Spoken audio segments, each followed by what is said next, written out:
오늘 이 시간에는 지난 시간의 오리엔테이션에 이어서 실질적인 데이터 센터와 관련된 이론적 배경을 이해하고자 합니다. 그래서 이제 클라우드 컴퓨팅이라는 단어와 이것이 무슨 의미를 갖는지, 그리고 인프라스트럭처라는 단어가 이 데이터 센터, 서버가 많이 있는 곳에서 어떠한 것을 우리가 인프라스트럭처라고 부르는지, 그런 것들을 이해하도록 하겠습니다.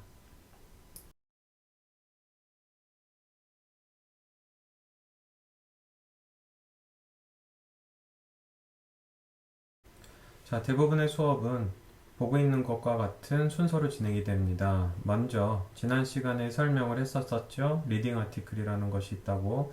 따라서 오늘 수업에 대한 리딩 아티클을 지난 시간에 우리가 수업을 마칠 때 그때 어나운스를 했었어요. 그래서 두 개의 리딩 아티클을 읽고 들어오라고 얘기를 했으니 대부분의 수업은 이론 수업을 시작할 때 이렇게 지난 시간에 읽도록 했었던 자료에 대해서 다시 한번 리마인드를 하고 키워드를 한번 재점검합니다. 그리고 보는 것과 같이 이론 수업 혹은 이론 더하기 실습을 진행을 하고요. 수업이 끝날 때에 다음 시간 전에 여러분들이 읽어야 될 다음의 리딩 아티클에 대해서 설명을 할 테니 자, 이제 지난 시간에 여러분들이 읽고 들어오라고 했었던 그 리딩 아티클을 다시 한번 재점검해 보도록 하겠습니다.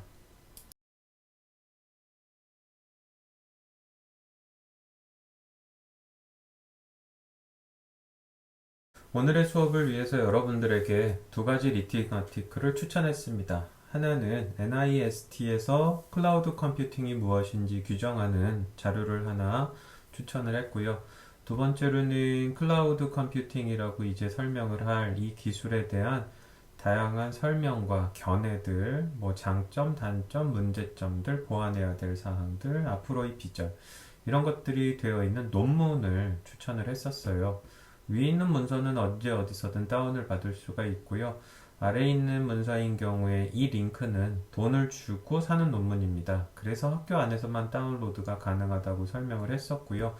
뭐 뒤져보면 같은 내용이지만 돈을 안 받고 볼 수 있는 경우들도 있었을 겁니다. 자, 그래서 이 두 개의 논문이 무엇이었는지 잠깐 우리가 키워드를 한번 읊어보도록 하지요.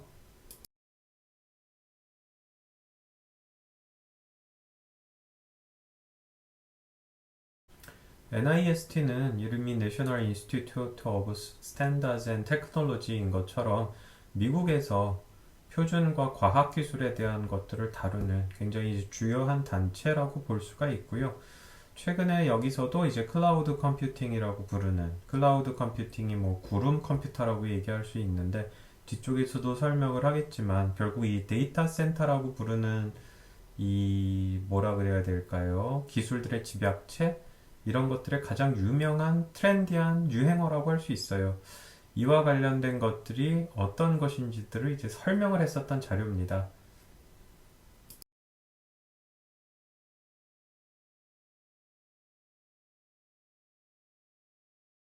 두 번째 리딩 아티클은 A View of Cloud Computing이라고 되어 있죠. 굉장히 많은 사람들이 저자로 참여한 것을 볼 수가 있고요. 이 유행하는 클라우드 컴퓨팅이라는 단어가 무엇을 의미하는지 기술적으로, 배경적으로 설명을 하고 이런 것들이 앞으로 발전하기 위해서 좀 더 보완되어야 될 부분, 강화되어야 될 부분, 혹은 그에 대한 노력들을 설명한 논문이 이제 두 번째 논문이라고 할 수 있습니다.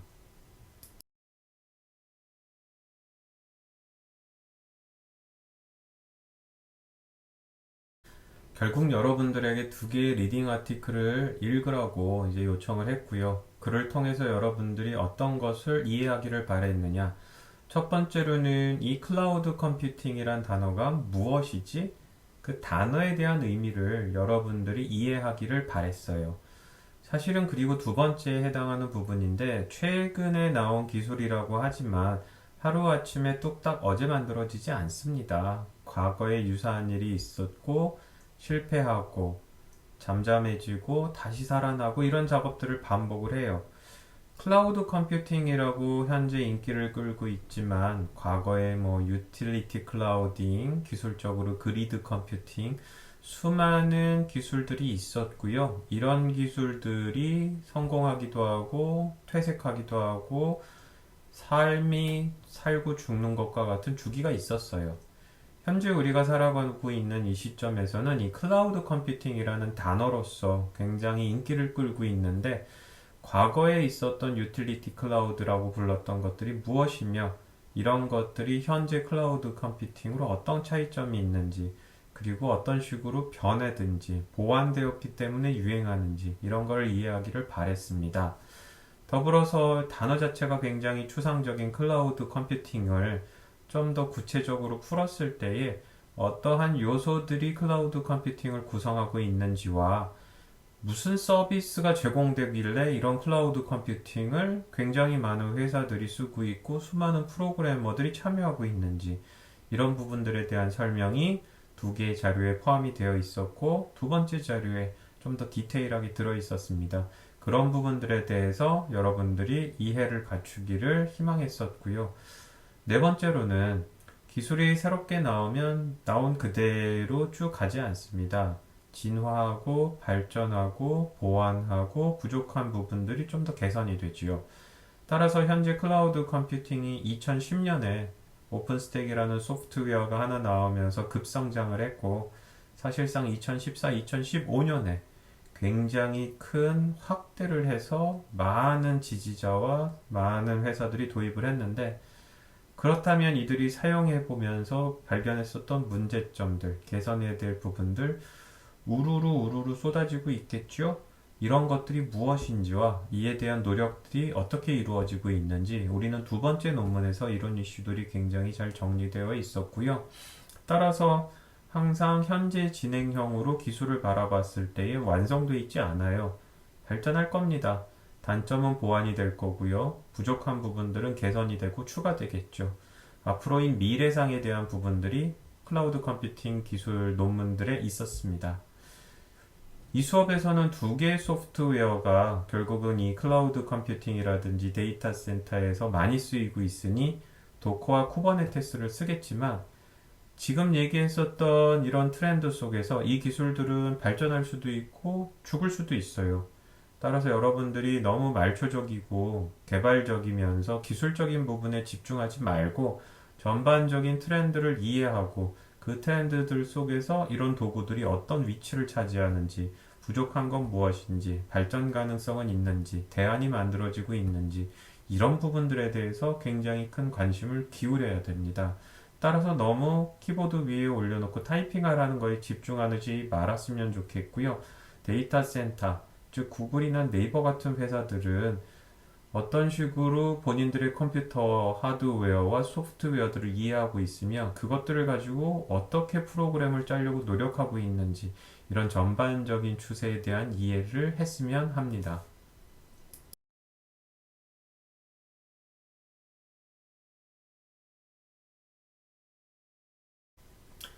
수많은 학생들이 분명히 반드시 앞서 두 개의 논문을 읽었으리라 교수님은 믿어 의심치 않아요. 다 읽었을 거예요. 다 읽으세요. 지금 오버뷰로 시작을 하는 거로서 파워포인트의 제한된 분량과 강의 시간이라는 제한된 시간 안에서 많은 정보를 전달하려고 노력은 하겠지만 굉장히 필터링 되어 있고 정제되어 있으며 결국은 제한된 상황에서 정말 중요한 것들밖에는 전달할 수 없어요. 수많은 배경과 갑론을박과 그런 것들을 이해해야지 제대로 이해할 수 있는데 시간은 그렇지 않다는 거예요. 따라서 여러분들이 리딩 아티클을 반드시 읽어줬으면 좋겠고요. 원래 온라인 수업이 아니고 오프라인 수업이라 그러면 우리는 이 슬라이드에서 일단 한번 멈추고 1분 29초밖에 안 되는 요 짧은 동영상을 함께 볼 겁니다. 자, 따라서 지금 이 동영상을 멈추고요. 화면에 보이는 이 링크를 웹브라우저에서 주소창에 타이핑하여 1분 29초 동안 보도록 합시다.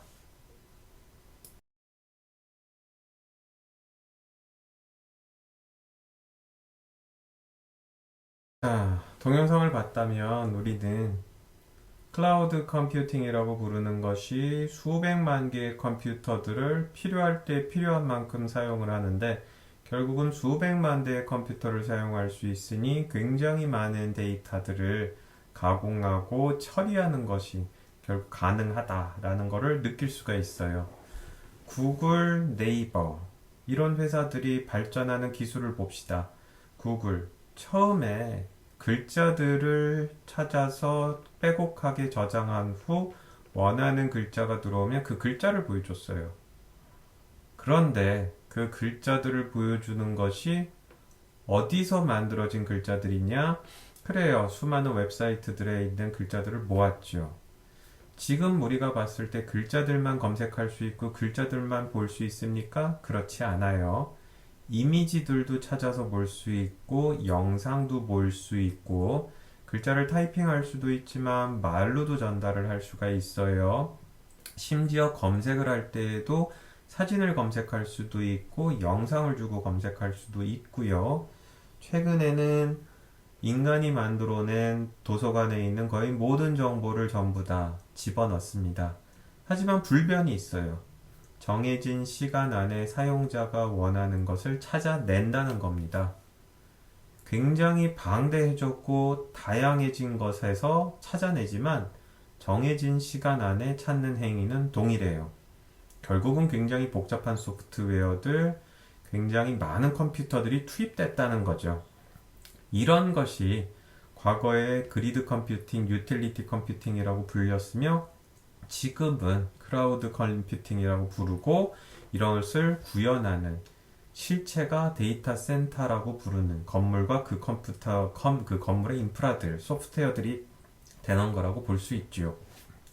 자, 이러면 수백만 개의 컴퓨터가 있어서 엄청난 소프트웨어가 돌아가고 있는 이런 데이터 센터. 통상 건물을 데이터 센터라고 얘기하고 그 안에 엄청나게 많은 컴퓨터와 디스크와 네트워크가 있습니다. 이 수업은 그런 데이터 센터에 있는 하드웨어, 소프트웨어, CPU, 디스크, 네트워크를 활용하는 프로그래밍에 대한 얘기를 할 거고요. 구글은 현재 홈페이지에 보게 되면 구글의 데이터 센터의 위치를 보는 것과 같이 전 세계에 마킹한 거를 볼 수가 있어요. 아시아인 경우에는 싱가포르와 타이완에 있고요. 대부분 아메리카 그리고 네 군데의 유럽에 데이터 센터가 있는 것을 볼 수가 있습니다. 현재 한국에도 구글이 데이터 센터를 짓는 걸로 해서 많은 노력을 기울이고 있습니다. 아마존인 경우에도 비슷하게 엄청나게 많은 컴퓨터를 가지고 있고 아마존은 이미 우리나라에 진출해 있지요. KT, SK텔레콤, 네이버, 구글, 게임 회사인 넥슨 거의 모든 회사들은 이런 데이터 센터를 가지고 있다는 것입니다. 따라서 우리는 동영상 하나를 봐서 90초밖에 안 되지만 수천, 수만, 수백만 개의 컴퓨터를 활용하는 것이 클라우드 컴퓨팅이구나. 그리고 그것을 통해서 굉장히 많고 다양한 데이터를 처리하는구나. 라는 것을 느꼈습니다.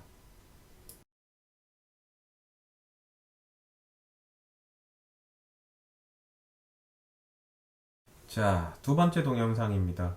동영상을 봤으면 좋겠습니다 하면 반드시 그 동영상을 보셔야 해요. 우리가 온라인 수업으로 진행을 한다는 건 수업의 퀄리티를 떨어뜨리지는 않아요. 단 한 가지, 이 동영상을 보고 있는 당신, 여러분이 흔들리면 안 된다는 겁니다. 공부라는 것은 본인의 필요에 의해서 본인의 부족함을 채우고 앞길을 여는 거지, 그냥 패시브하게 재미없는 동영상을 그냥 줄줄이 흘러가니까는 오른쪽 귀로 들어서 왼쪽 귀로 흘려서는 안 돼요. 따라서 굉장히 중요한 동영상입니다. 이해해야 돼요. 이거를 이해하지 못하면 내가 이걸 왜 해야 되지? 이 배는 어디로 가는 거야? 그냥 채찍을 때리니까는 배를 열심히 지어야 되겠구나. 이렇게 됩니다. 그러면 안 돼요. 주도적인 사람이 돼야 됩니다. 자, 따라서 두 번째 동영상 5분 27초고요. 구글이 흔하지 않은데 본인의 데이터 센터를 공개한 경우가 몇 번 있어요. 이 동영상은 구글의 데이터 센터 중에 한 군데를 5분 27초 동안 설명해 줄 겁니다. 영어로 자막이 나오니까 자막을 켜고요. 천천히 이해가 안 되면 반복해서 구글의 데이터 센터를 구경하도록 하겠습니다. 이미 사진에 펼쳐지시듯이 엄청나게 많은 책꽂이들은 수많은 컴퓨터와 디스크고요. 그들을 연결한 줄들은 네트워크이거나 전원이거나 기타 등등입니다. 자, 동영상을 멈추고 이제 이 링크를 타고 들어가서 우리가 구글의 데이터 센터를 5분 27초 동안 구경하고 오겠습니다.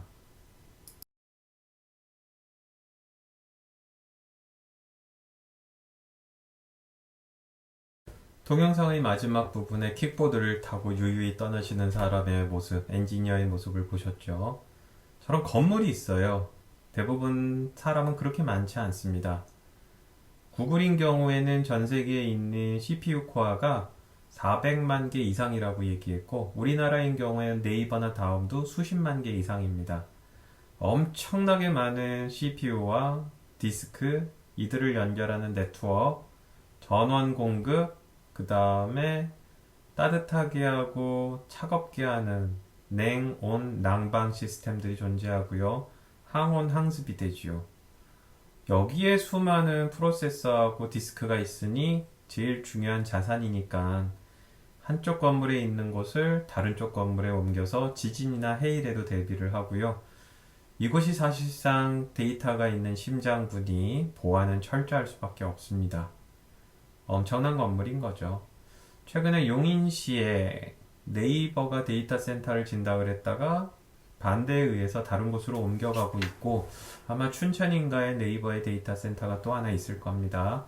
우리나라의 네이버나 이 다음에 데이터 센터들도 만들어지고 있고요. 구글 정도에 상응하는 훌륭한 인프라들이 많이 만들어지고 있어요. 자, 그렇다 그러면 이 데이터 센터 방금 봤는데 건물 안을 가득 채우고 있는 CPU 디스크 네트워크가 있습니다. 하지만 사람은 많지 않아요. 사람은 어디 있나요? 사람들은 이 건물 바깥에 있습니다. 결국은 데이터 센터 안에 개발자들은 많지 않아요. 이들은 데이터 센터를 운영하기 위한 소프트웨어들을 개발할 뿐이고, 실제로 이 데이터 센터 안에 있는 컴퓨터 디스크 네트워크를 사용을 해서 사람들에게 서비스를 제공하는 사람은 별도의 건물들에 따로 나와 있습니다. 뭐 네이버라 그러면 본사가 이 영통역에서 전철 타고 쭉 올라가면 정자역이 있고요. 그 옆에 네이버 본사가 있습니다. 갈아타고 조금 올라가면은 넥슨이 판교역에, NC가 판교역에 버티고 있죠. 그래요. 이런 건물들 속에 사람들의 왕래가 쉬운 곳에 개발자들이 있는 거고요. 데이터 센터는 대부분 안전하고, 그 다음에 전기세가 싸고, 그 다음에 쿨링을 쉽게 할 수 있는 지역들에 있습니다. 그럼 우린 이렇게 생각할 수 있죠. 정자역에서 만들어진 소프트웨어가 실제로 동작을 하고 정보를 저장하는 곳은 저 두메산골이나 외딴 곳, 조용한 곳이지요. 개발하고 운영하는 사람은 실제로 그 컴퓨터가 물리적으로 본인 옆에 없는 거예요. 따라서 내 눈에 보이지 않는 어딘가에 존재하는 컴퓨터가 존재합니다. 그 컴퓨터에 나는 정보를 쓰기도 하고 읽기도 하지요. 이런 개념이 결국은 추상적인 단어 클라우드라는 표현과 아주 구체적인 단어 컴퓨팅의 조합으로 이루어졌으니 클라우드 컴퓨팅이 됩니다. 어딘가에는 처리할 수 있는 능력을 가진 컴퓨터가 있어요. 그리고 그곳에는 수많은 정보가 있거나 수많은 정보를 저장할 수 있죠. 나는 필요할 때 이 CPU와 디스크들을 네트워크를 통해서 접근할 수 있고요. 언제 어디서든 필요한 만큼 쓸 수 있습니다. 눈에 보이지 않는 그 컴퓨터가 마치 구름 속에 있어요. 부위에서 실체가 보이진 않지만 구름 안에 뭐가 분명히 있는 겁니다. 그래서 저는 그 구름 안에 있는 컴퓨팅 파워와 디스크와 네트워크를 필요할 때 필요한 만큼 쓰면 되는 거예요. 그것이 어디에 있는지, 어떻게 생겼는지 저는 볼 필요가 없습니다. 이것이 클라우드 컴퓨팅의 개념이에요. 보게 되면은 가운데 구름 안에 어플리케이션도 있고 플랫폼도 인프라도 있죠. 인프라를 보게 되면은 교수님이 세 개를 습관처럼 많이 읊을 텐데 CPU에 해당하는 컴퓨트, 물론 GPU나 텐소플로우 프로세서 같은 애들도 있죠. 프로세서예요. 가운데 블록 스토리지는 스토리지입니다. 저장 공간. 하드디스크 SSD도 될 수 있고요. 1단의 램이라든지 이런 것들도 될 수 있어요. 오른쪽은 네트워크이에요. 컴퓨터들을 연결하는. 이런 CPU 디스크 네트워크와 같은 피지컬한 것들이 인프라가 될 거고요. 이 위에 플랫폼이라고 얘기를 한다 그러면 조금 똘똘한 소프트웨어들입니다. 데이터베이스라든지 기타 0과 1의 조합이 아닌 좀 더 우월한 오브젝트 스토리지가 된다든지 이런 것들이 이제 플랫폼이고요. 주로 개발자가 사용하는 미드웨어, 데이터베이스, 툴, 프레임워크 이런 것들이 우리가 플랫폼이라고 얘기할 수 있습니다. 그 위에 어플리케이션은 정말 엔드 유저, 일반 사용자가 사용하는 겁니다. 너무 어렵지 않게 생각해도 돼요. Gmail이라든지 아니면은 유튜브, 넷플릭스, 칼렌다, 경희대학교 웹메일도 이런 어플리케이션이라고 생각하면 돼요. 여러분들이 경희대 웹메일에 접속을 하지요. 그 컴퓨터 어디 있는지 알아요? 모르지 않습니까? 하지만 어딘가에 있고 저희는 접속해서 필요할 때 필요한 양만큼의 이메일을 쓸 수 있고 저장할 수 있는 겁니다. 이렇게 어딘가에 있어요. 눈에 보이지 않을 뿐이지. 하지만 필요할 때 필요한 만큼을 언제 어디서든 쓸 수 있는 이러한 컴퓨팅 자원들. 우리는 이것을 클라우드 컴퓨팅이라고 부릅니다.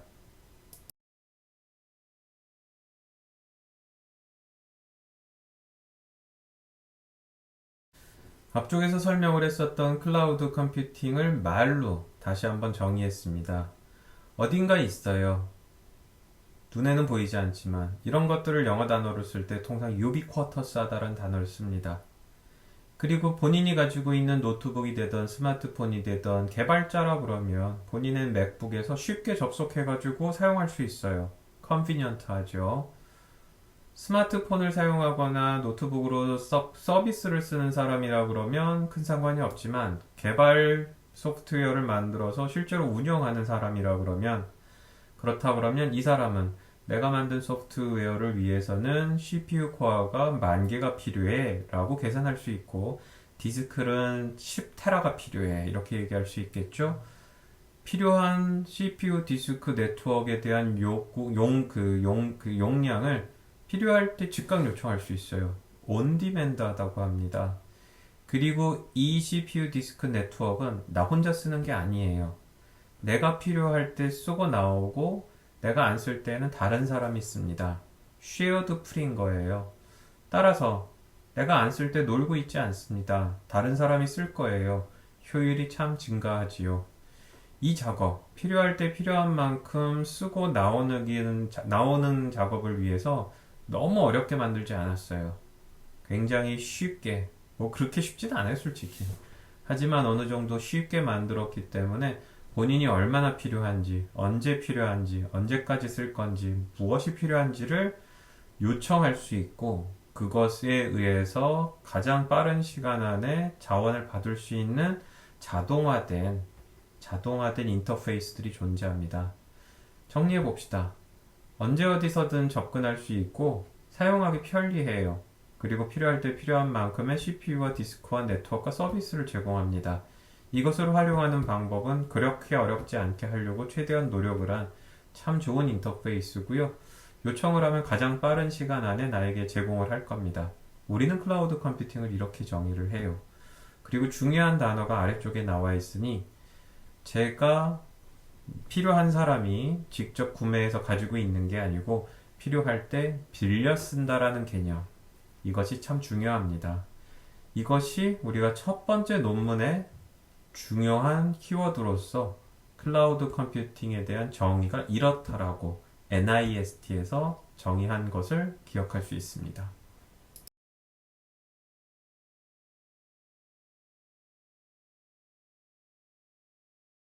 자, 따라서 조금 분리를 해볼까요? 우리가 클라우드 컴퓨팅에서 렌트, 빌려 쓰는 것은 사실상 두 가지라고 얘기를 할 수 있는데 서비스예요, 하나는. 앞쪽에서 우리가 경희대 웹메일과 구글의 이메일, 뭐 칼렌다 이런 얘기를 한 것처럼 사람이 말초적으로 사용하는 서비스 자체도 얘기할 수 있고요. 두 번째로 개발자적인 입장에서 더 강할 수도 있는데 내가 필요한 하드웨어와 소프트웨어들 이런 것들도 클라우드 컴퓨팅이다 라고 얘기를 할 수가 있습니다. 이것들은 물리적으로 데이터 센터라는 건물 안에 데이터 센터라는 곳 안에 있는 하드웨어 인프라들과 지원되는 소프트웨어들에 의해서 결국 구현이 가능해집니다. 그래서 우리 클라우드 컴퓨팅이라고 부른다면 개념적으로 필요할 때 필요한 서비스나 하드웨어, 기타 자원을 필요한 만큼 쓰는 것을 얘기를 하고요. 데이터 센터라 그러면 이러한 서비스가 가능하게 하는 하드웨어 인프라와 소프트웨어들이다 라고 생각을 할 수 있습니다. 데이터 센터 프로그래밍은 따라서 이런 클라우드 컴퓨팅 같은 서비스가 가능하게 하기 위해서 우리는 데이터 센터라는 곳에서 수천 수만 개의 CPU와 디스크와 네트워크를 활용해서 소프트웨어를 개발하는 것을 이 수업에서 담고자 합니다.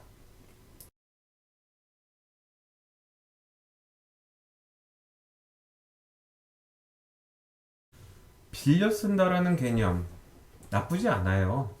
클라우드 컴퓨팅에서 빌려 쓸 때에 세 가지 장점을 우리가 생각해 볼 수 있는데 일단 구글이 본인의 서비스도 제공하고 있지만 구글은 실제로 클라우드 컴퓨팅 플랫폼을 빌려줍니다. 뭐 GCP라든지 구글 앱 엔진 굉장히 다양한 방법으로 빌려줘요. 아마존은 쇼핑몰이지만 아마존 웹 서비스를 통해서 빌려주고요. 네이버도 다른 사람에게 본인의 CPU와 디스크를 빌려줍니다. KT, SK텔레콤 통신사업자뿐만이 아니고 굉장히 많은 회사들이 이런 클라우드 컴퓨팅 서비스를 제공을 하고 있어요. 대부분의 회사들, 대형 회사들은 엄청나게 많은 CPU와 디스크 네트워크를 가지고 있으니 이 슬라이드의 첫 번째 장점, 웬만큼 본인이 필요로 한 서비스를 요청을 하면 대부분 다 수용이 된다는 거예요. 무슨 얘기입니까? 구글이 가지고 있는 인프라 이상의 자원을 요구하는 회사는 별로 없겠죠. 아마도 그런 회사라면 직접 또 본인이 컴퓨터를 가지고 클라우드 컴퓨팅을 만들었을 거예요. 대부분의 회사들은 구글이 충분히 감당할 수 있을 만큼의 CPU와 디스크와 네트워크를 요청할 겁니다. 뒤집어서 빌려 쓰는 입장이라 그러면 거의 무한하다고 봐도 되는 거죠. 두 번째로, 빌려 쓰면 되는데 필요할 때 필요한 만큼 쓰고 돈을 내기 때문에 역설적으로 얘기하면 쓰지 않으면 돈을 내지 않아도 된다는 얘기예요. 업프론트 커미트먼트라고 얘기하는 건 제가 최소 비용에 대한 거를 개런티를 해줄 필요가 없다는 겁니다. 즉, 나는 사용하는 양에 따라 돈을 내겠지만 최소한 얼마는 계속 낼게. 이런 조건이 거의 없어요. 안 쓰면 빵이고요. 필요한 만큼 쓰면 그만큼의 돈을 내면 되는 겁니다. 그리고 세 번째로는 앞서 얘기하면서 바로 얘기를 해버렸는데 필요할 때 필요한 만큼 쓴 양, 시간, 그리고 거기에 컴포넌트별 가격을 제가 돈을 내면 됩니다. 따라서 사용한 것에 대해서 돈을 내는 거기 때문에 매우 페어하다라고 얘기를 할 수 있고요. 트레이드 오프가 있어요. 내가 직접 이런 인프라를 가지고 있는 것이 맞는 건지 아니면 빌려 쓰는 것이 맞는 건지 결국은 소프트웨어를 개발하는 사람이 잘 계산을 해야 됩니다.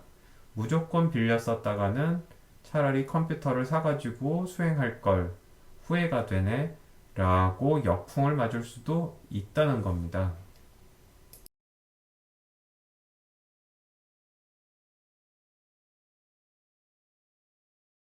퍼블릭 클라우드와 컨벤셔널 데이터 센터가 있는데 어차피 여러분은 처음 배우는 거기 때문에 이 퍼블릭 클라우드라는 것만 설명할 겁니다. 퍼블릭 클라우드는 이후에 다시 한번 설명을 하겠지만 구글이나 아마존 같은 대형 CPU와 디스크를 가지고 있는 곳으로부터 여러분들이 필요할 때 필요한 만큼 빌려 쓰는 거를 얘기를 해요. 장점이 있어요. 일단 장점을 몇 가지를 설명한다 그러면 앞서에서 이미 설명을 했었던 첫 번째, 빌려 쓰는 입장에서 구글이나 아마존보다 더 많은 용량을 요구하지 않을 테니까 본인 입장에서는 거의 무한한 만큼 빌릴 수 있다는 점, 초기에 안 쓰더라도 내야 되는 돈이 없다는 점, 필요할 때 필요한 만큼 돈을 내면 된다는 점이 있고요. 더불어서 내가 직접 컴퓨터를 사다 구비한다 그러면 소량의 컴퓨터이기 때문에 가격도 비싸고 전기세도 비싸고 기타 등등이 비쌀 수밖에 없어요. 하지만 이들은 도매상이기 때문에 굉장히 큰 시스템을 가지고 있고요. 상대적으로 같은 작업을 할 때에 싸게 할 수 있는 장점이 있습니다. 따라서 계산을 해봐야 되지만 제가 직접 인프라를 가지고 있는 것보다 훨씬 쌀 수 있어요. 그 다음에 멀티플렉싱 오브 워크로즈라고 나왔는데 만약에 빌려 쓰는 곳이 우리 회사 아닌 겁니다. 예를 들어 삼성전자가 존재한다고 봅시다. 삼성전자는 수많은 계열사가 있어요. 삼성전자 안에 있는 컴퓨터들을 모아서 삼성그룹의 데이터 센터를 만들었고요. 이제 계열사들에게 이렇게 얘기했습니다. 필요할 때 필요한 만큼 사용하세요. 자, 그러면 이 풀링 이펙트라는 게 있는데 각각의 계열사가 컴퓨터를 확보하는 것보다 한 군데에 모아놓으면 각각이 가지고 있을 때에는 쓸 때가 있고 안 쓸 때가 있는지라 효율이 떨어지겠지만 한 군데 모아놨으니 더 적은 수의 컴퓨터로도 이 통계적 다중화라고 얘기해줘. A 자계열사가 안 쓰면 B 회사가 쓰면 됩니다. 따라서 전체가 가지고 있어야 될 컴퓨터의 개수는 훨씬 줄어듭니다. 효율이 올라간 거죠. 전체적으로 보면 비용이 내려간 겁니다. 이런 효과를 우리가 또 볼 수가 있습니다. 더불어서 클라우드 컴퓨팅, 데이터 센터 뒤로 가게 되면 버추얼라이제이션, 가상화란 얘기를 많이 할 거예요. 무슨 얘기입니까? 제가 필요한 컴퓨터가 리눅스 컴퓨터인 겁니다. 그렇다 그러면 리눅스 몇 대가 필요하라고 물을 수가 있고요. 만 대가 필요하다고 얘기할 수 있어요. 옆에 있는 부서에 물어봤더니 윈도우즈 프로그램이 필요하다고 얘기하네요. 저쪽은 맥 OS가 필요하다고 합니다. 그렇다 그러면 과거의 전통적 방식에서는 어떻게 했느냐? 리눅스 컴퓨터를 사고 윈도우 컴퓨터를 사고 맥 컴퓨터를 샀을 거예요. 하지만 이 클라우드 컴퓨팅, 특히 우리 데이터 센터에서는 그렇게 하지 않습니다. 수천 수만 대의 컴퓨터를 동시에 적용할 수 있기 때문에 수천 수만 대의 컴퓨터에서 위에서 무슨 작업을 하느냐? 리눅스 운영체대로 만 대를 만들었어요. 근데 누군가 이렇게 얘기한 겁니다. 내가 윈도우즈 컴퓨터 100대가 필요하다. 그러면 리눅스 운영체제 위에서 윈도우즈 컴퓨터 100대에 해당하는 일을 필요할 때 필요한 만큼 띄워줍니다. 100대가 순수하게 했었던 일을 리눅스를 밑에 깔고 그 위에서 한다 그러면 100대 이상이 필요할 수 있겠죠. 무슨 상관입니까? 우리는 이미 수천 수만 대의 CPU를 가지고 있는데 이렇게 함으로써 사실상 개발을 할 때에 당신이 만들고자 하는 프로그램의 요구사항에 맞춰서 특별한 하드웨어를 사지 않아도 되니 필요할 때 필요한 만큼 돌리면 그만인 거고 그만큼의 성능이 나왔다 그러면 이것이 리눅스 위에서 돌아가는 윈도우즈건 무슨 상관이냐는 거죠. 결국은 이렇게 함으로써 회사는 똑같은 인프라를 가지고 있는데 서로 다른 요구사항, 이 경우에 서로 다른 운영체제라든지 이런 요구사항마저도 하나의 공통된 환경 안에서 지원을 할 수 있습니다. 따라서 운영을 하는 측면이라든지 장비를 관리하는 측면이라든지 효율성 측면에서 봤을 때 나쁠 일이 없는 거죠. 이것이 결국은 우리가 데이터 센터를 설명을 할 텐데 뒷부분을 가면은 무슨 얘기를 하느냐? 하드웨어나 운영체제 플랫폼에 인디펜던트하게 소프트웨어를 짜는 얘기들을 많이 할 겁니다. 우리는 이미 수천 수만 대의 컴퓨터를 가지고 있기 때문인 거죠. 자, 이렇게 6가지의 장점을 첫 번째 리딩 아티클에서 정리했고요. 그것을 수업 시간에 다시 한번 반복해서 설명하고 있습니다.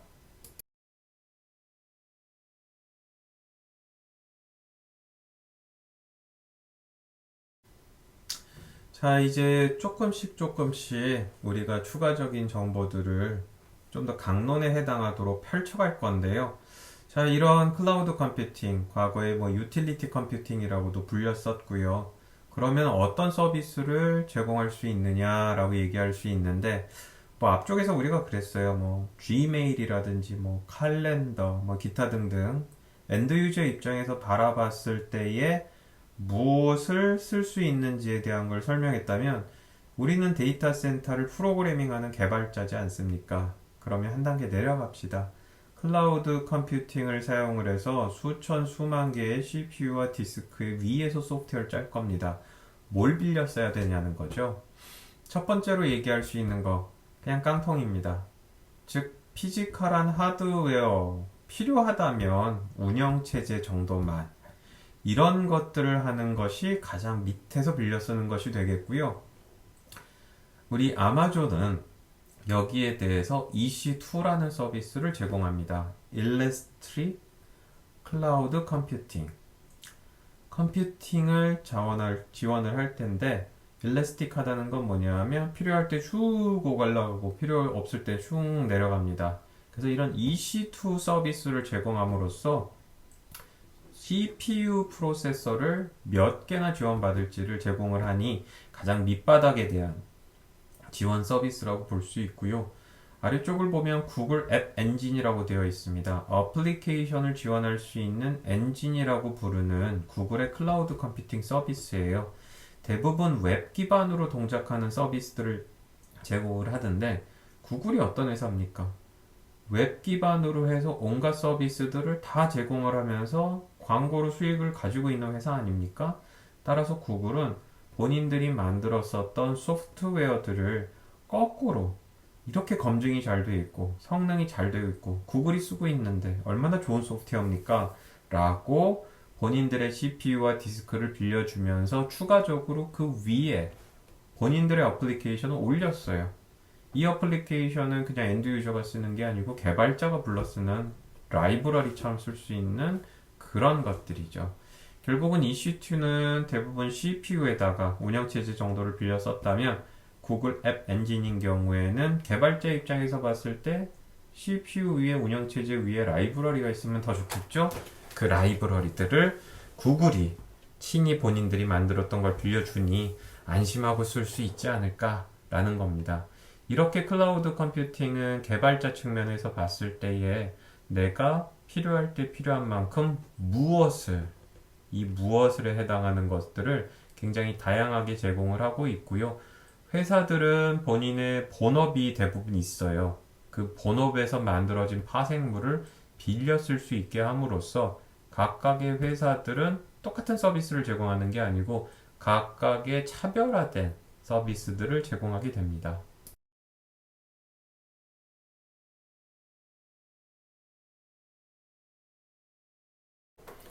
빌려 쓰는 얘기들을 하고 있지만 본인이 직접 컴퓨터를 구매해가지고 필요한 개발을 한 후 서비스를 하는 거 뭐 일반적으로 많이 했던 방식들이에요.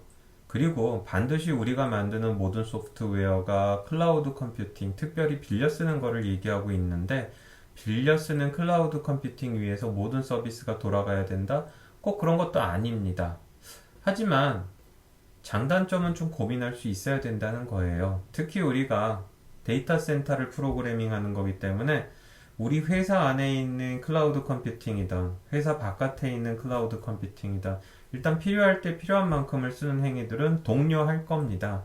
자, 그렇다 그러면 내가 만드는 서비스가 있는데 내 서비스만 돌아가는 거예요. 그럴 때에 내가 필요한 CPU와 디스크와 네트워크를 결국은 얼마만큼 필요할지 생각해 내야 됩니다. 그런 것들에 대한 얘기를 조금씩 시작하려고 해요.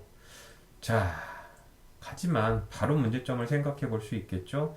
2020년 2월에 내가 만들어서 도입하는 서비스가 얼마나 지속될 거냐는 얘기입니다. 즉, 서비스 자체가 바뀔 수도 있는 거고요. 용량이 달라질 수도 있는 거예요. 서비스의 내용이 바뀔 수도 있죠. 그걸 모두 예측해가지고 대비할 수 있을까? 고민스럽습니다. 두 번째, 제가 이 서비스를 도입을 했어요.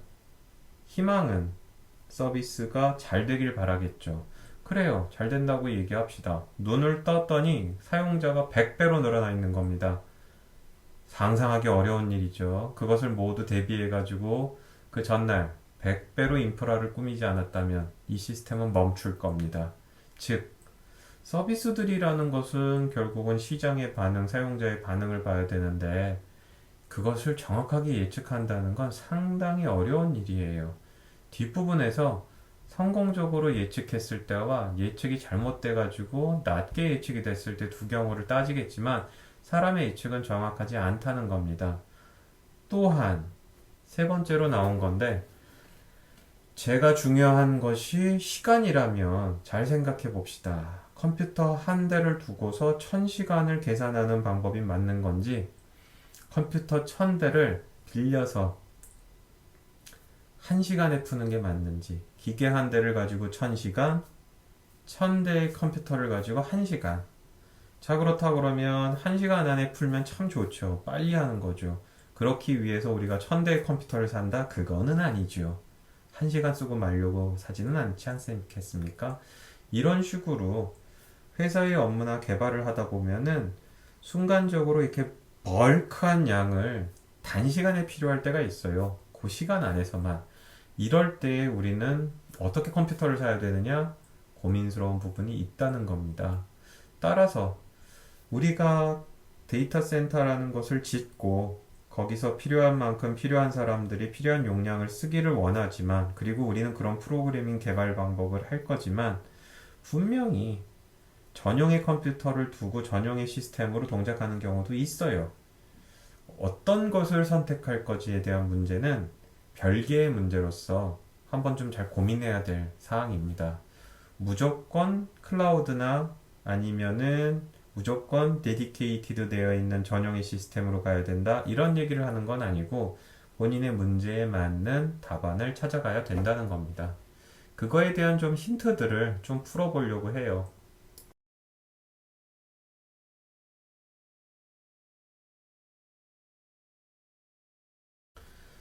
처음 접하면 좀 당황스럽겠지만 최대한 좀 쉽게 풀어보려고 노력을 하고 있고요. 결국은 데이터 센터라는 건물을 짓고 수백만 개의 CPU와 디스크와 네트워크를 구축한 후 필요할 때 필요한 만큼 가져갑니다.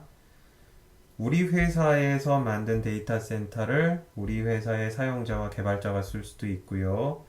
구글이나 아마존 같은 남이 만들어 놓은 데이터 센터의 인프라를 제가 빌려서 쓸 수도 있습니다. 다양한 기법들이 가능한데 결국은 데이터 센터라는 인프라, 하드웨어, 소프트웨어 덩어리죠. 그리고 이것을 서비스 혹은 개발자 관점에서 어딘가에 컴퓨터가 있겠지라는 측면에서 바라보는 클라우드 컴퓨팅에 대한 설명, 그렇지 않고 전용의 장비를 가지고 있을 때에 대한 장단점에 대해서 논했고요.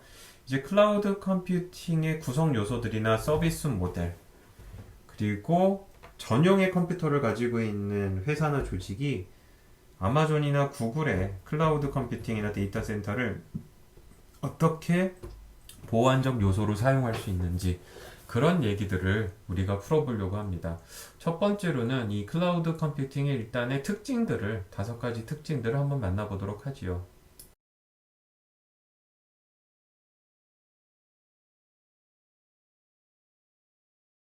클라우드 컴퓨팅의 5가지 특징이라고 얘기하고 있는데 이렇게 절대적이거나 그렇지는 않아요. 따라서 그냥 보고 아 그렇구나 라고 이해하면 될 것 같은데, 왼쪽부터 시작을 하면 앞쪽에서 설명을 했던 겁니다. 결국은 필요할 때 필요한 만큼을 쓸 수 있다. 온디맨드 하다라는 특징이 존재하고요. 언제 어디서든 접근 가능해야 되니 결국은 인터넷, 네트워크에 연결이 되어 있어야 되는 부분이 특징입니다. 그리고 굉장히 많은 CPU와 디스크와 네트워크가 있고요. 누군가 필요할 때 필요한 만큼 쓰고 나가니 한정된 자원을 잘 효율적으로 쓰니 이런 거를 우리는 리소스를 풀링해서 수많은 사람들이 통계적으로 쓰고 나가는 게 가능하다라고 얘기합니다. 그리고 아무리 이런 좋은 것이 있지만 내가 빌려 쓰고자 할 때 반응 속도가 너무 느리고 내가 자원을 받는 시간까지 너무 오래 걸리면 그건 좀 문제죠. 따라서 필요할 때 필요한 만큼을 가능한 최고 빨리 주는 겁니다. 이렇게 일레스틱하게 늘었다 줄었더라 하는 부분들이 래피드하게 빠르게 반응해 주는 것, 이것들이 굉장히 중요합니다. CPU 5개를 빨리 주세요. 그러면은 언더 1세컨드 안에서라도 사실은 그건 힘들지만 수초 안에 나한테 줘야지요. 더불어서 돈을 얼마를 낼지 정확해야 됩니다. 필요할 때 필요한 만큼 쓰고 나오는데 엉터단토 않게 비싸다든지 정확하지 않게 돈을 청구하면 안 되겠죠. 따라서 필요할 때 필요한 만큼 무엇을 어떻게 썼는지에 대한 정확한 계측, 신뢰할 수 있는 매저가 중요한 요인이라고 볼 수가 있습니다.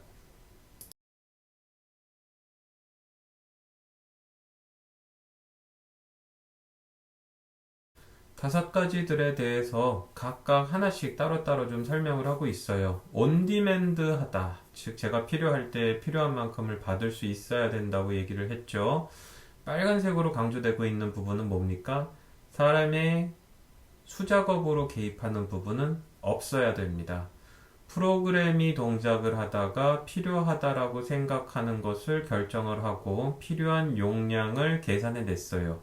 그렇다 그러면 데이터 센터, 즉 클라우드 컴퓨팅 쪽으로 소프트웨어가 통신 소프트웨어를 통해서 이만큼을 주세요라고 요청을 합니다. 사람의 개입 없이 빌려주는 쪽은 전달받은 요청을 소프트웨어적으로 다시 처리해서 자동화돼서 응답을 줘야 됩니다.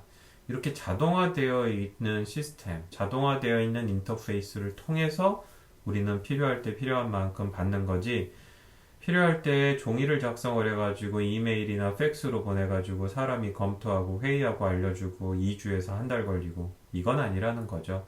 따라서 자동화된 인터페이스가 온디맨드에서 중요한 키포인트 중에 하나라고 볼 수 있습니다.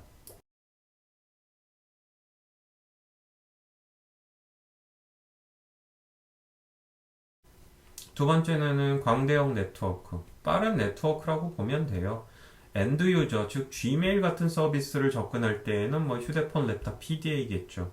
개발자적인 측면에서 봤을 때에는 제가 만든 소프트웨어가 서버 위에서 돌아가는데 결국은 개발용 컴퓨터와 서버, 혹은 내 서버가 클라우드 컴퓨팅이나 데이터 센터 안에 있는 서버하고 통신을 한다 그러면 그 사이의 통신은 매우 중요한 요소입니다. 내가 클라우드 컴퓨팅 안에 있는 서비스를 접근한듯 내가 클라우드 컴퓨팅 안에 있는 소프트웨어나 하드웨어를 개발하는 목적으로 접근하든 굉장히 중요하고요. 더불어서 내가 클라우드 컴퓨팅, 데이터 센터 위에서 소프트웨어를 돌렸는데 엔드 유저들이 이 서버에 접근하는 시간이 너무 느리다? 이러면 안 되지 않겠습니까? 접근성, 이런 것들은 굉장히 중요한지라 데이터 센터 바깥과 안과 연결을 하는 통신은 굉장히 초고속이고요.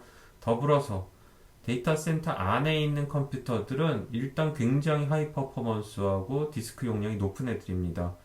바깥하고 안을 연결하는 것보다도 몇 배 이상으로 빠른 네트워크로 데이터 센터 안에 있는 컴퓨터들, 저장 공간들, 네트워크 장치들이 연결되어 있다라고 우리는 이해하면 되겠습니다.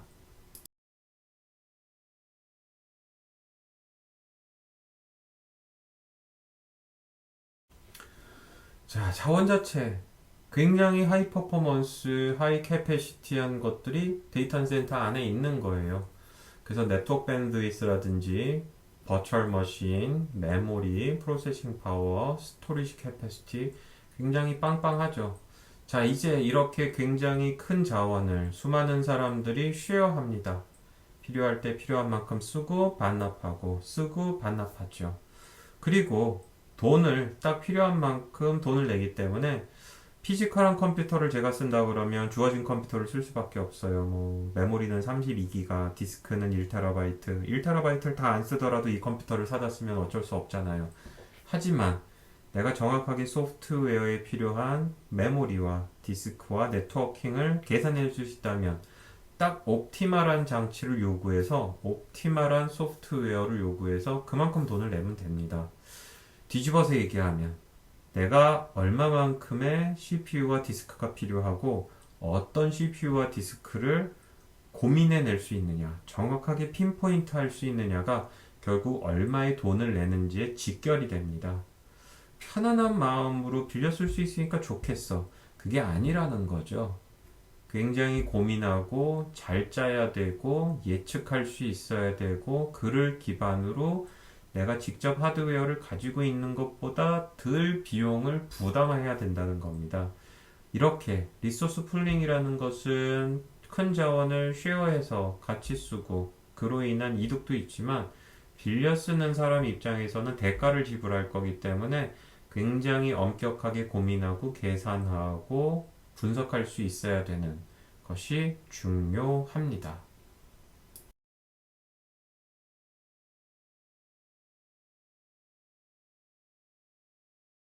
앞쪽에서 오토메이션이 중요하다고 얘기했는데 여기서는 그래요. 그 오토메이션으로 되어 있는 인터페이스에 의해서 필요한 만큼의 CPU와 디스크 리소스를 받는다.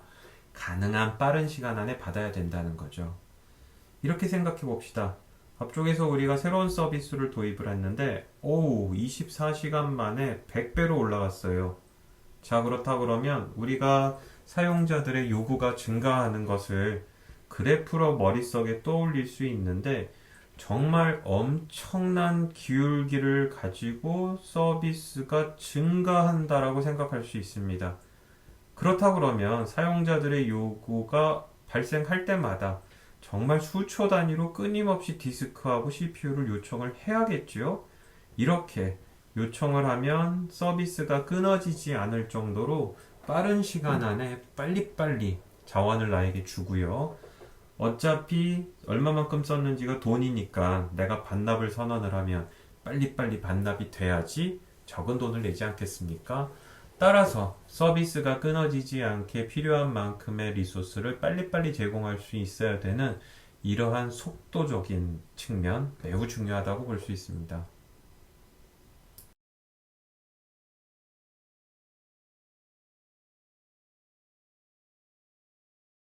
지금 보는 그림은 X축이 시간이고요. Y축이 요구되는 리소스입니다. CPU 디스크 네트워크라고 보면 되죠. 자, 그래요. 우리가 얼마만큼을 빌렸을지, 혹은 내가 전용의 시스템을 갖출 건데, 얼마의 컴퓨터 디스크와 네트워크가 필요한지 생각해 볼 수가 있어요.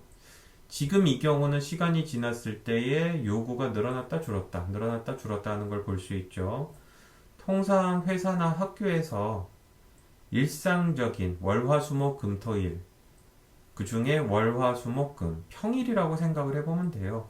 사람들이 학교에 왔어요. 학교의 시스템을 사용을 해요. 퇴근하고 집에 가고 자기 시작하면서 줄어들어요. 그리고 제가 얘기할 때에 일상적인 평상이라고 얘기했죠. 개강 시즌 지나가서 3월 중순부터 종강 전까지를 얘기합니다. 뭐 특별한 이벤트가 없어요. 그냥 눈 떠서 뭐 이메일 주고받고 뭐 시스템 들어가고 나오고 자고. 특별한 변화가 없죠. 따라서 이 경우에 쉽게 생각할 수 있는 건 피크에 해당하는 로드, 즉 사람들을 보니까 점심 먹기 전, 출근한 후, 요 한 2시간 제일 많이 열심히 시스템을 들어가더라. 그럼 요거 기준으로 우리가 컴퓨터를 구비하면 되겠구만. 이라고 생각할 수 있어요. 그러면 빨간 줄이 있는 것처럼 컴퓨터를 산 겁니다.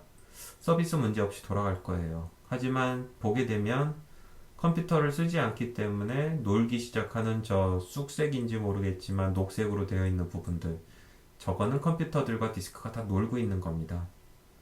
뒤집어서 얘기하면 그림이 참 예쁘게 만들었는데, 장비를 100원 주고 샀는데 50원어치는 사실상 놀고 있다 라고 생각을 해도 되는 거죠. 이런 것들이 되게 피크로드 기반으로 해가지고 리소스를 갖췄을 때 발생하는 낭비고요. 50% 정도 그림상으로는 이 낭비가 있는 걸 볼 수가 있어요.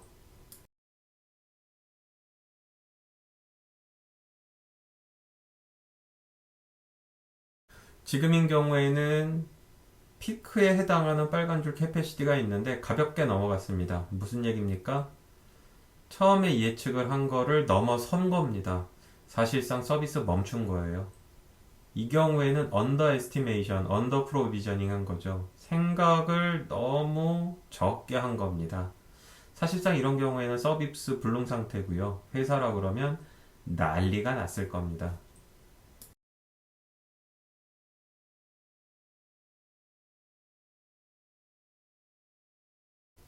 지금 이 경우는 뭡니까? 오른쪽에 있는 이 언덕의 높이를 봤을 때 3일차에선 문제가 없어요.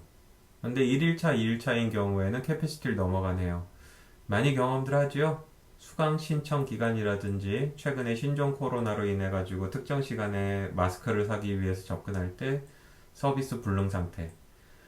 특별한 이벤트가 없을 때에는 문제가 없었던 거예요. 하지만 특별한 이벤트가 발생하면 가볍게 맥시멈 용량을 넘어섭니다. 서비스가 모두 죽거나 운이 좋은 사람들만 살아남겠죠. 결국은 이 세 개의 그림이 보여주고자 한 거, 전통적인 방식에서 우리는 전용의 하드웨어와 소프트웨어를 구비했었어요. 이 서비스는 이 하드웨어하고 소프트웨어들 위해서 돌아가는 거야. 어떤 식으로 예측을 하던 우리는 넘어서게 만들어서 서비스에 문제를 일으키거나 너무 많이 사서 시스템을 낭비하는 양날의 칼을 피할 수가 없습니다. 그렇다고 해서 모두 클라우드 컴퓨팅이나 데이터 센터를 빌려 쓰란 얘기는 아니에요.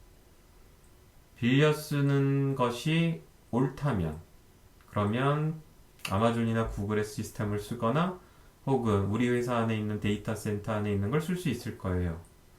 그렇지 않고 전용으로 하는 게 맞다면 계속 그 길을 걸어야죠. 이 수업은 소프트웨어를 제대로 예측하고 잘 짜서 우리 회사에 데이터 센터가 있다 그러면 우리 회사에 있는 데이터 센터를 효율적으로 쓰고, 우리 회사가 아마존이나 구글이나 네이버의 퍼블릭 클라우드 시스템을 빌려 쓰고 있다면 가장 최적의 돈을 내면서 옵티멀하게 쓰는 법을 설명하는 것이 이 수업의 목표다 라고 얘기할 수 있습니다.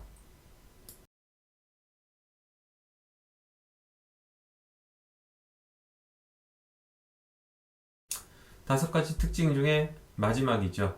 결국은 우리가 같은 회사 안에서라도 누군가 얼마만큼 썼는지를 추적을 해야 되고요. 심지어 아마존이나 구글이나 네이버를 썼다 그러면 돈을 내야 되니까 서비스를 매저하는 건 굉장히 중요하죠. 자동으로 얼마만큼의 리소스를 썼는지를 모니터링 하고요. 필요할 때에 자동으로 증가시켜 달라 이런 요청이 있을 때는 로드를 보고 증가시킬 수 있어야 돼요. 더불어서 돈을 요청할 때 깔끔하게 정확하게 이 정보들을 모아서 리포팅 할 수 있어야 되죠. 이런 것들이 결국은 클라우드 컴퓨팅, 데이터 센터를 누군가에게 필요할 때 필요한 만큼 빌려줄 수 있게 하는 가장 중요한 다섯 가지 인자들이 된다고 볼 수 있습니다.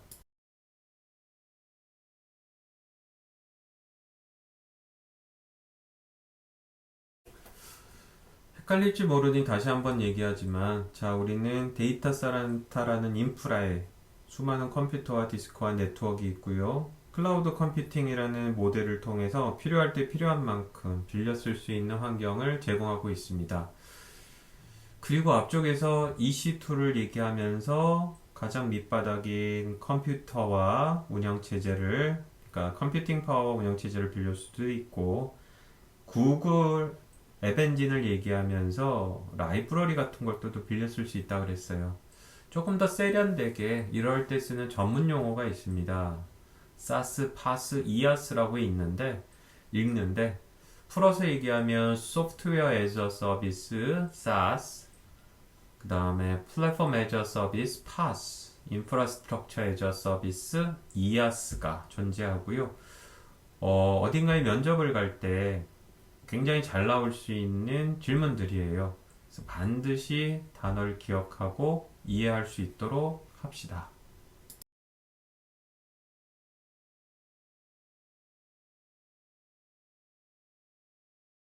첫 번째로 설명할 서비스 모델은 소프트웨어 as a 서비스, SaaS예요. 소프트웨어를 필요할 때 필요한 만큼 제공한다. 여기서의 소프트웨어는 MS 오피스를 다운받거나 아래 한글을 다운받는 게 아닙니다. 통상 웹 베이스, 즉 웹 브라우저를 기반으로 생각을 하면 좀 쉬울 수가 있어요. 제가 엔드 유저예요. 개발자가 아니라는 말입니다. 개발자가 아닌 이상에서 말초적으로 느낄 수 있는 서비스를 필요할 때 필요한 만큼 쓰겠다는 겁니다. 대표적인 예가 나왔어요. Gmail. 여러분들이 웹브라우저가 있어요. 경희대학교는 특히 Gmail, 경희대학 구글의 그룹웨어를 빌려서 쓰고 있죠. 따라서 여러분들이 웹브라우저로 Gmail을 갑니다. 필요할 때 필요한 만큼 언제 어디서든 여러분들이 경희대학교 이메일을 열 수 있고요. 용량도 돈을 내고 쓰고 있기 때문에 은근히 많이 줘요, 공짜보다는. 그리고 구글 닥스, 필요할 때 MS 워드와 같은 워드 프로세서 프로그램을 웹브라우저 위에서 돌리지 않습니까? 더불어서 유튜브, 페이스북, 영상 보고 싶을 때, 사진 보고 싶을 때 언제 어디서든 볼 수 있어요. 드롭복스, 스포티파이 이런 서비스들이 언제 어디서든 여러분들이 네트워크만 되면 이들의 서버를 접속을 해가지고 필요할 때 필요한 만큼의 서비스를 받죠. 돈을 내고 필요한 서비스를 받던 광고를 보고 공짜로 서비스를 받던 겁니다. 이렇게 개발자가 아니고 일반 유저가 필요할 때 필요한 만큼의 서비스를 그냥 향유하는 것. 우리는 이런 것을 소프트웨어, 사실상 서비스를 제공하는 서비스다. 그래서 소프트웨어 애저 서비스, SaaS라고 칭합니다.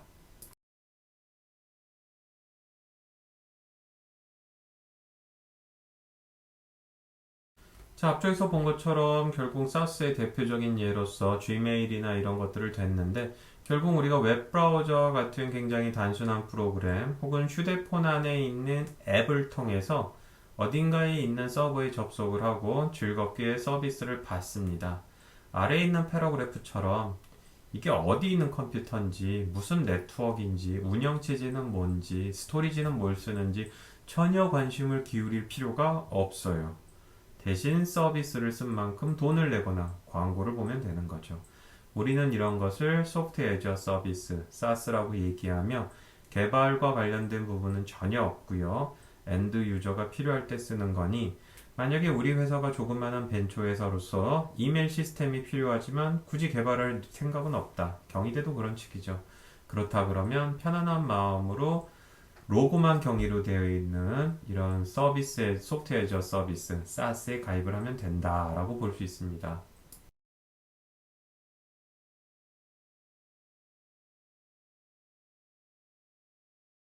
두 번째는 파스예요. 플랫폼 애저 서비스. 플랫폼이라는 단어가 뭐 프레임워크이라든지 이런 단어들하고 뭐 미들웨어 같이 혼용이 되는 경우들이 많은데 개발자가 단지 CPU와 디스크와 운영체제가 주어진 것만으로는 개발하기 힘든 거예요. 남이 이미 만들어 놓은 것들을 쓰고 싶습니다. 예를 들어서 신용카드 결제를 한다든지 아니면은 바코드를 인식한다든지 아니면은 가입자들에 대한 로그인 과정과 그에 따른 정보들을 관리하고 싶다든지 이런 거 이미 구글이나 신용카드 회사들이 다 만든 거예요. 결국은 우리가 파이썬 프로그래밍 언어를 배운 다음에 빌트인 펑션과 라이브러리와 클래스를 쓰죠. 이미 만들어 놓은 소프트웨어들이죠. 마찬가지인 겁니다. 제가 데이터 센터에 있는 CPU와 디스크와 네트워크를 통해서 개발을 할 건데 개발을 좀 더 쉽게 하고 싶은 거예요. 잘 봤더니 구글은 가입자 관리와 광고와 검색을 위한 수많은 기능들을 이미 만들어 놓은 겁니다. 그리고 빌려주겠대요. 안 쓸 이유가 없겠죠. 자, 나는 개발자고요. 개발을 할 거예요. CPU 디스크 네트워크보다 더 풍부한 라이브러리들을. 이것이 클라우드 컴퓨팅 프로바이더 사업자가 플랫폼 소프트웨어 서비스를 제공을 하는 것이 개발에 필요한 플랫폼을 제공한다고 얘기하는 거고요. 이렇게 함으로써 예를 들어 뭐 프로그래밍 랭귀지와 환경, 라이브러리, 도구들 개발에 필요한 것들을 지원받는 겁니다. 따라서 개발자가 특정 분야의 소프트웨어를 개발을 할 때 직접 짜야 될 부분은 최소화하고 이미 그 클라우드 컴퓨팅을 제공하는 사람이 풍부하게 가지고 있는 것을 개발 지원을 받는 것을 우리는 플랫폼 애저 서비스, 파스라고 얘기합니다.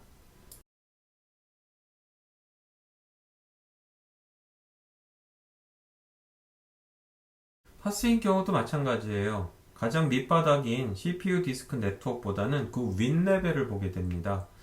따라서 두 번째 패러그래프에 있는 것처럼 본인이 개발하고자 하는 개발 환경과 관련된 소프트웨어들에 대한 컨피규레이션, 세팅, 이해 용량, 종류 이런 부분들에 대해서 관여하고요. 그 밑바닥에서 무엇이 돌아가고 있는지에 대해서 파스는 대부분 관여하지 않습니다.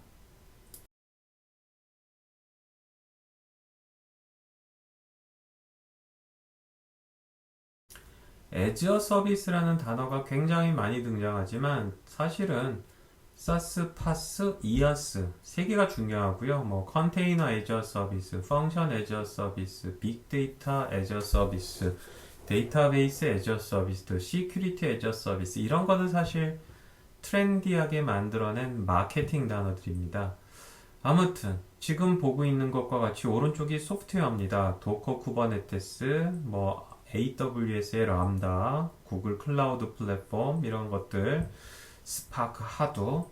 결국은 플랫폼 애저 서비스는 특정 분야, 그 분야에 맞는 소프트웨어들을 가지고 있는 자가 그 분야에 맞는 소프트웨어를 짜겠다는 사람에게 빌려주는 거예요. 가장 밑에 있는 스파크나 하둡이 엄청나게 큰 데이터를 수많은 CPU들이 동시 작업해가지고 원하는 결과를 뽑아내는 작업, 빅데이터인데 이런 식으로 특정 분야에 대한 기술을 가지고 있는 회사가 그 서비스를 제공합니다. 이것이 밑에서 어떤 CPU, 어떤 운영체제, 그건 중요하지 않은 거예요. 저는 스파크와 하둡을 통해서 데이터를 분석하면 되는 거죠. 이런 것이 플랫폼 애저 서비스, 파스의 컨셉이고요. 개발자 입장에서 데이터 센터를 클라우드 컴퓨팅을 활용하는 방법론 서비스 모델이다 라고 설명할 수 있습니다.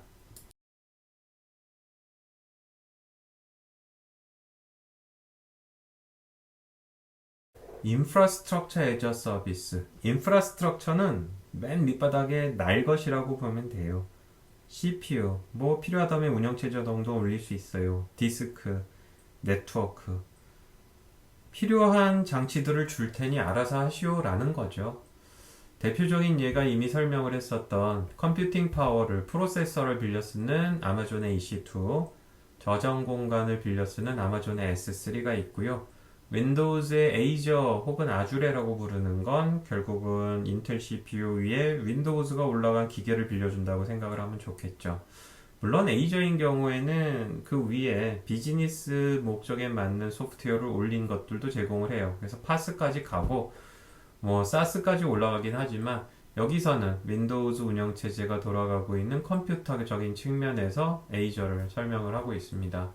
이아스는 이렇게 프로세싱 파워, CPU라든지 GPU, 텐소플로우, 스토리지 네트워크의 자원들을 날 것으로 받는 거예요. 필요하다 그러면 운영체제 동도가 올라갈 수 있고 이 위에서 결국은 개발자가 처음부터 본인이 원하는 것을 개발할 때 우리는 이아스를 사용하게 됩니다.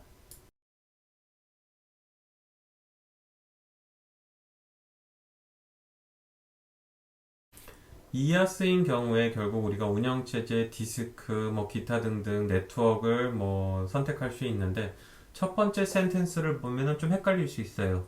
이아스는 장비라고 얘기했는데 언더라잉한 인프라스트럭처에 대해서 매니지를 does not 한다고 되어 있네요. 아니, 인프라를 빌려주는데 왜 인프라를 또 매니지 안 한다고 되어 있나요? 우리가 이아스로 빌려 쓰는 CPU 그리고 그 위에 올라가는 운영체제, 즉 컴퓨터는 앞쪽에서 한번 한 얘기가 있는데 가상 컴퓨터들이에요. 가상 컴퓨터. 내가 윈도우즈가 돌아가는 인텔 CPU i5 듀얼 코어 3GHz를 쓰고 싶어요라고 얘기한다는 건 진짜 그 기계를 저 클라우드 컴퓨팅 사업자가 박스 열고 전원을 연결해가지고 세팅해서 주는 게 아니고 그쪽 회사가 가지고 있는 컴퓨터, 돌아가고 있는 운영체제, 대부분 리눅스죠. 그 위에서 가짜 기계를 하나 띄우게 됩니다. 그게 인텔 CPU i3의 3기가의 윈도우즈가 돌아가는 애고요. 결국은 여기서 위에 얘기하고 있는 인프라는 내가 필요한 것 밑에 있는 것들은 신경 쓰지 말라는 거죠. 빌려달라는 대로 CPU와 디스크를 줬는데 왜 자꾸 그 밑을 관심 있어 하냐는 겁니다. 따라서 기계 위에 기계, OS 위에 OS, 진짜 기계 위에 가짜 기계를 생각하면 되겠고요. 현재 빌려 쓰는 ES를 빌려 쓰는 개발자 입장에서는 가짜들을 생각한다 라고 보면 되겠습니다.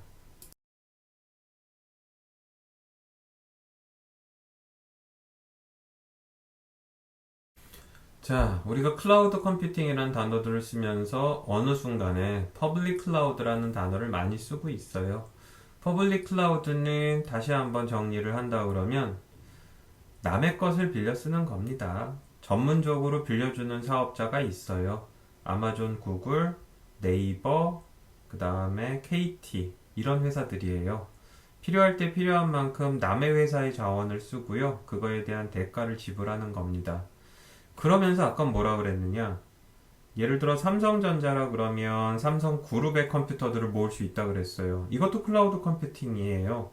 단 우리 조직 안에 있는 것을 필요할 때 필요한 만큼 빌렸습니다. 이렇게 클라우드 컴퓨팅을 만든 소유주가 그 밑에 있는 구성원들에게 필요할 때 필요한 만큼을 빌려쓰게 하는 것. 이건 프라이빗 클라우드라고 얘기를 합니다. 따라서 우리 회사가 자체적으로 만들었어요. 클라우드 컴퓨팅이에요. 그 구성원들끼리 나눴어요. 이런 걸 프라이빗 클라우드라고 얘기를 하고요. 통상 이제 벤처 회사들 혹은 IT가 아닌 회사들 처음에 시작했는데 컴퓨터를 살 돈도 없고 생각도 없어요. 그래서 빌렸습니다. 이런 경우는 이제 제3자의 것을 쓰면 퍼블릭 클라우드죠. 중간 단계에 해당하는 게 있는데 하이브리드 클라우드가 있고 커뮤니티 클라우드가 있습니다. 이 네 가지를 하나씩 되짚어 보도록 하겠습니다.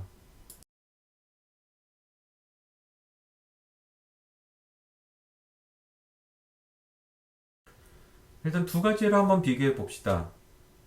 프라이빗 클라우드. 우리 회사 안에서 만들어서 우리 구성원끼리 빌렸습니다. 가장 큰 장점은 우리 회사 거기 때문에 우리끼리 쓰기 때문에 보안은 확실하죠. 이에 비해서 퍼블릭으로 한다 그러면 삼성전자가 구글의 클라우드를 100% 신뢰해서 쓴다. 뭐 말은 쉬울지 모르는데 쉽지 않을 거예요. 협력 관계이기도 하지만 경쟁 관계가 될 수도 있거든요.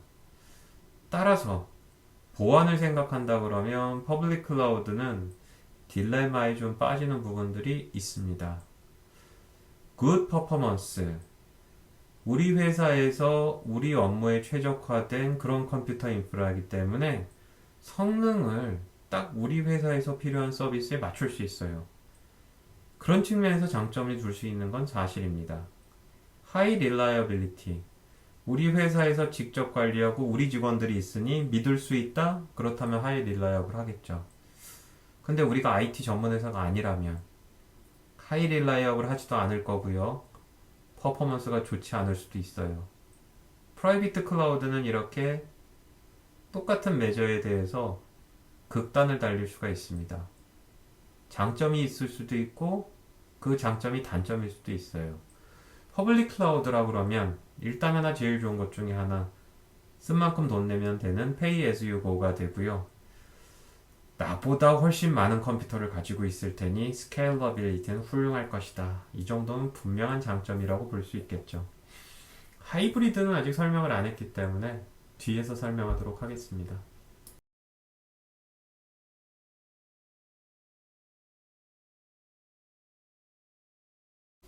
먼저 프라이빗 클라우드입니다.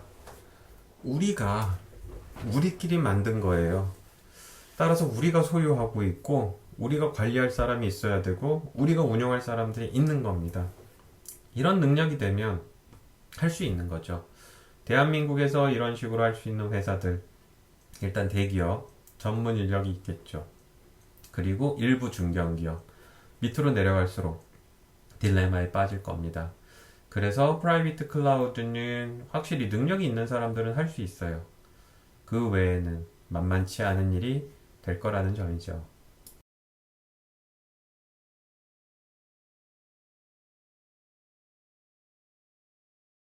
프라이빗 클라우드를 만들어서 열심히 썼습니다. 문제는 우리가 가지고 있는 컴퓨팅 인프라의 능력을 뛰어넘는 일을 해야 될 때가 필요할 수 있어요. 그래서 커뮤니티 클라우드가 탄생을 했는데 커뮤니티, 공동의 관심사를 가지고 있는 집단이지요. 즉, 신뢰할 수 있는 조직들이 손을 잡았어요. 우리들 중에 컴퓨팅 파워나 디스크가 더 필요하면 우리끼리는 믿고 지낼 수 있으니 다른 회사, 다른 조직의 CPU와 디스크를 빌려 쓸 수 있게 하자. 프라이빗 클라우드 더하기 다른 회사의 클라우드인데 이들 간에는 신뢰관계가 쌓여 있습니다. 말은 쉽지만 일단 있다는 거고 관공서들은 이게 가능해요. 국가에 소속된 국가기관들이 본인들이 국익을 위해서 숨길 것이 없다고 가정을 할지 모르겠지만 서로들이 협력해서 필요할 때 정보들을 주고받을 수 있게 하는 것 가능하고요. 그래서 우리나라에 있는 국가 클라우드 컴퓨터 센터 같은 것들이 실제로 존재합니다. 그래서 정부 기관들끼리 이 CPU와 디스크를 쉐어링하는 모델들도 있어요. 회사들끼리는 아주 어렵지만 아무튼 이런 것들을 우리는 커뮤니티 클라우드라고 얘기를 하고 서로 대가를 지불하지 않는 경우들이 일반적이에요.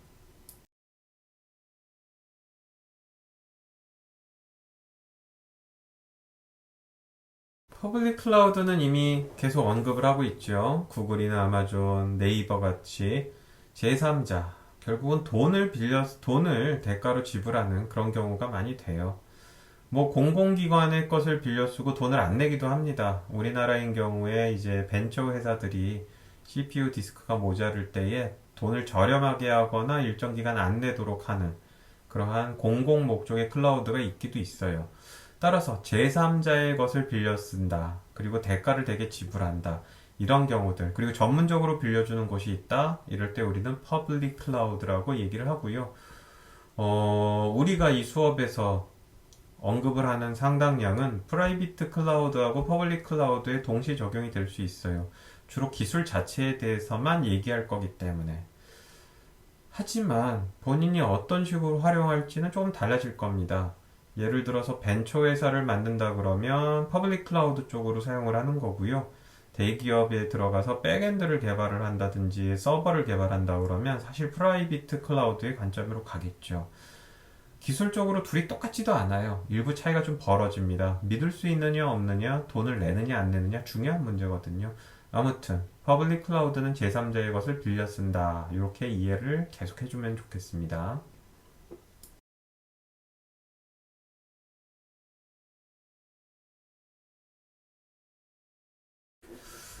결국 하이브리드란 단어, A와 B의 중간체를 얘기하는 건데 커뮤니티 클라우드는 사실 일반적이지 않은 단어예요.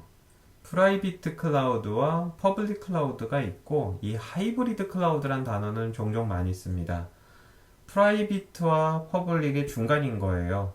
예를 들어 삼성전자가 본인의 소프트웨어를 돌리는데 인공지능 프로세서를 써야겠고 그거는 구글에서 성능이 더 좋은 겁니다. 보안과 상관없이 써도 문제가 없을 것 같아요. 임시로 씁니다. 기술적인 이유로 인해서. 대학을 생각합시다.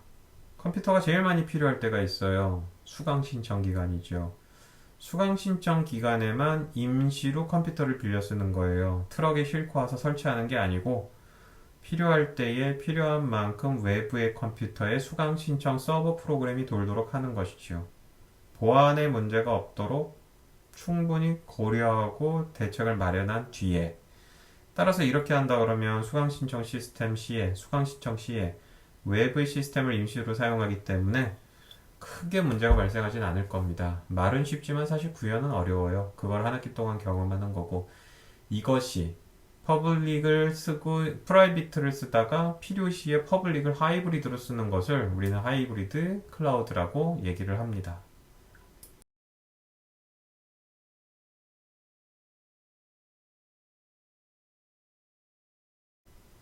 굉장히 많은 단어들을 한 것 같지만 사실 프라이빗 클라우드, 퍼블릭 클라우드, 하이브리드 클라우드 이 단어들을 얘기를 했고요. 강의 전반적으로는 데이터 센터라는 것이 인프라가 있을 때 이거를 기반으로 한 클라우드 컴퓨팅 서비스 모델에 대해서 설명을 했어요. 이것이 좋은 것도 있고 나쁜 것도 있다라는 걸 설명을 했죠. 이 슬라이드는 자꾸 듣다 보면 마치 클라우드 컴퓨팅이나 이런 것들이 특히 퍼블릭 클라우드를 쓰는 것이 정답처럼 느껴질 수 있는데 꼭 그렇진 않다는 거를 이슈 사항과 앞으로 나아가야 될 부분들을 설명한 겁니다. 첫 번째로는 내가 한 퍼블릭 클라우드 사업자만 믿고 갈 수 있을까? 그 회사가 망하면 걱정이죠. 두 번째로는 한 회사만 믿고 갔더니 이 회사가 좀 서비스가 불친절하네, 불안하네, 다른 퍼블릭 클라우드를 쓰려고 그랬어요. 너무 많은 소프트웨어들이 이미 이전 회사에 엮여버렸고 그것을 바꾸려고 그러면 개발비가 감당이 안 됩니다. 이걸 락인이라고 얘기를 해요. 락인이 걸려버린 거죠. 바꿀 수가 없는 상황이에요. 세 번째로는 이 회사의 보안을 내가 믿고 가도 되는 건가? 네 번째인 경우엔 분명히 물리적으로 저희 회사 바깥에 있는 거거든요.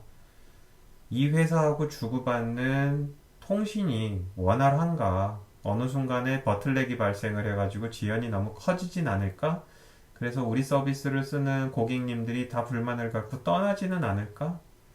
5번인 경우에는 이 성능이 예측이 가능한가? 어느 순간에는 지연이 굉장히 좋은데 어느 순간에는 굉장히 오래 걸리고 왔다 갔다 하네. 여섯 번째인 경우에는 저장 공간이 이게 필요할 때 필요한 만큼 확확 늘어나고 응답 시간도 맞는 건 맞아? 7번인 경우에는 불안한 겁니다. 버그도 있는 것 같고 간혹 결과도 이상하고 완성도도 떨어지는 것 같고 8번인 경우에는 용량을 확장하라고 했더니 너무 오래 걸리는 거예요.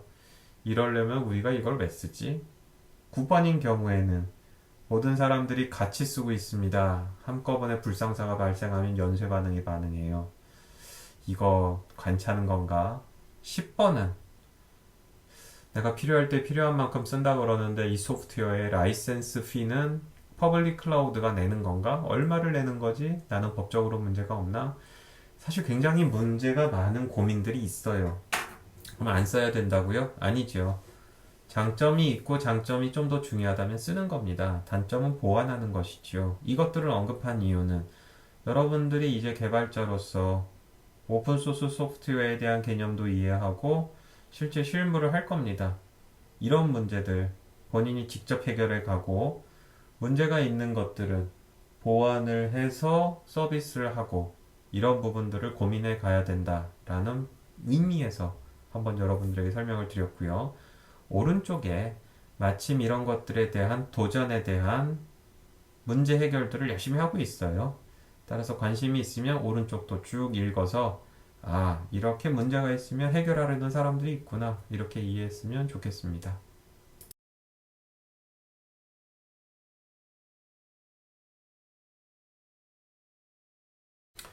자, 그래서 앞쪽 바로 슬라이드에서도 봤지만 뭐 시큐리티, 신뢰성, 프라이버시 보안, 뭐 법적인 문제, 기존 시스템에서 이제 이동하려고 했을 때 마이그레이션, 구글에서 아마존으로 간다든지 했을 때 재난 시에 대한 대책, 지진이 일어난다든지 정전이나 이럴 때에 대한 대책들, 수많은 이슈들도 있어요.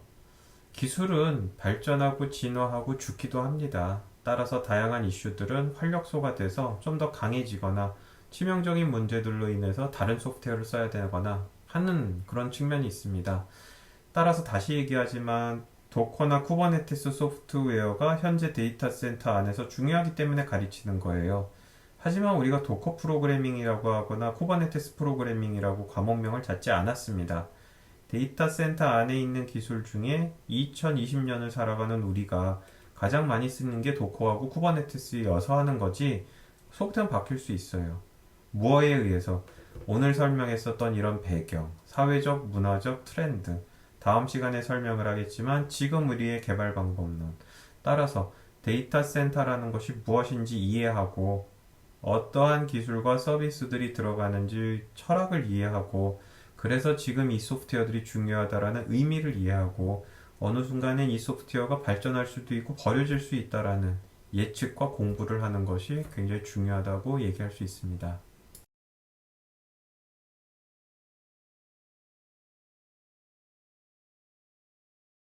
어느덧 마지막 슬라이드입니다. 자, 오늘 이제 클라우드 컴퓨팅에 대한 정의와 데이터 센터의 인프라에 대해서 설명을 했어요. 이제 다음 시간에는 오늘 설명한 것 중에 유독 좀 이해가 안 갔을지도 모르겠고 한 부분이 버추얼라이제이션, 가상화라는 겁니다. 결국은 빌려줄 거예요.